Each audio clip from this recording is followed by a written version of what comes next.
ময়দানে নবীরাও আফসোস করবে, শহীদরাও আফসোস করবে। এরা হচ্ছে শাহজালাল, শাহপরান, শাহ সুলতান, শাহজামাল, শাহ কামাল, শাহ মখদুম, শাহ আমানত, শাহ এনায়েতপুরী, শাহ শম্ভুগঞ্জি। কথা বলেন ঠিক কিনা? আবু দাউদ শরীফের 3527 নম্বর হাদিস, একদম সহিহ হাদিস। এই হাদিসের বর্ণনাকারী হচ্ছেন খলিফাতুল মুসলিমিন আমিরুল মুমিনিন ওমর বিন খাত্তাব রাদিয়াল্লাহু তাআলা আনহু। আমার নবীজি বলেন, ইন্না মিন ইবাদাল্লাহি লা উনাসান, কিয়ামতের ময়দানে মানুষের ভিতরে এমন একটা দল থাকবে, মা হুম বি আম্বিয়া ওয়ালা শুহাদা। আমার নবী বলে এরা নবীও না, এরা শহীদও না, কিন্তু ইয়াগবিতুহুমুল আম্বিয়াউ ওয়াস শুহাদাউ বিমাকানিহিম মিনাল্লাহি তাআলা ইয়াউমাল কিয়ামা। আমার নবী বলেন, শোনো, কিয়ামতের ময়দানে আমার উম্মতের ভিতরে মানুষের মধ্যে এমন একটা দল থাকবে, এরা নবীও না, এরা শহীদও না, কিন্তু এদের মর্যাদা দেখার পরে আগের জামানার অনেক নবী, আগের জামানার অনেক শহীদ আফসোস করবে, আফসোস করবে, আফসোস করবে।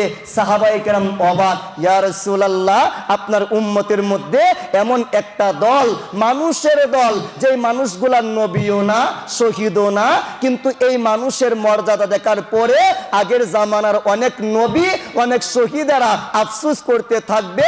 তুখবিরুনা মান হুম, একটু দয়া করে বলেন তারা কারা, যাদের মর্যাদা দেখা আগের জামানার অনেক নবীরা আফসোস করবে, ঈর্ষা করবে।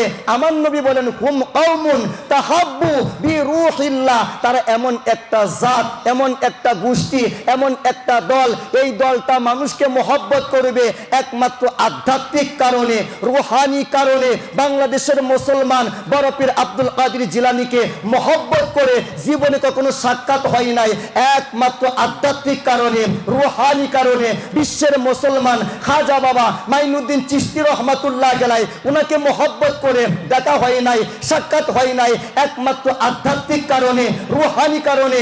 এই বিশ্বের মুসলমান বাহাউদ্দিন নকশবন্দি রহমাতুল্লাহ আলাইহি, উনাকে মহব্বত করে দেখা হয় নাই, সাক্ষাৎ হয় নাই, একমাত্র আধ্যাত্মিক কারণে, রুহানি কারণে। तमाम বিশ্বের মুসলমান মুজাদ্দিদ আল ফেসানি রহমাতুল্লাহ আলাইহি, উনাকে মহব্বত করে দেখা হয় নাই, সাক্ষাৎ হয় নাই, একমাত্র আধ্যাত্মিক কারণে, রুহানি কারণে।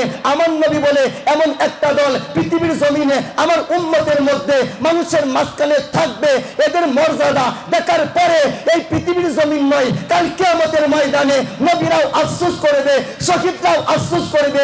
এরা হচ্ছে শাহজালাল, শাহপরান, শাহ সুলতান, শাহজামাল, শাহ কামাল, শাহ মখদুম, শাহ আমানত, শাহ এনায়েতপুরী, শাহ শম্ভুগঞ্জি। কথা বলেন ঠিক কিনা?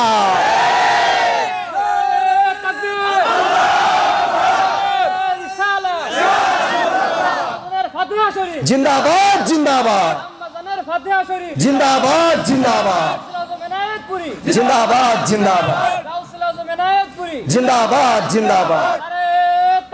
আল্লাহু আকবার, ইয়া রাসূলুল্লাহ। সম্মানিত বাবাজিরা, এরপরে আমার নবীজি বলেন, ফাওয়াল্লাহি, আল্লাহর কসম। কার কসম? কে বলতেছেন? রাসূলুল্লাহ। কে বলতেছেন? রাসূলুল্লাহ বলে, আল্লাহর কসম, ইন্না উজুহাকুম লা নূরুন, কাল কিয়ামতের ময়দানে আমার উম্মতের ওলিদের চেহারা হবে নূরের চেহারা। আল্লাহু আকবার বলেন। মোল্লা কি কয়, রাসূলুল্লাহ কি কয়? মোল্লা কয় ওলির দরবারে গেলে লাভ নাই, পরকালে টেনশনে পড়া যাইব। অথচ আমার রাসূলুল্লাহ আল্লাহর কসম করে বলেন, ফাওয়াল্লাহি, আল্লাহর কসম, ইন্না উজুহাকুম লা নূরুন, কিয়ামতের ময়দানে আল্লাহর ওলিদের চেহারা হবে নূরের চেহারা। কিসের চেহারা? আরেকটা আওয়াজ শুনে বলুন, কিসের চেহারা?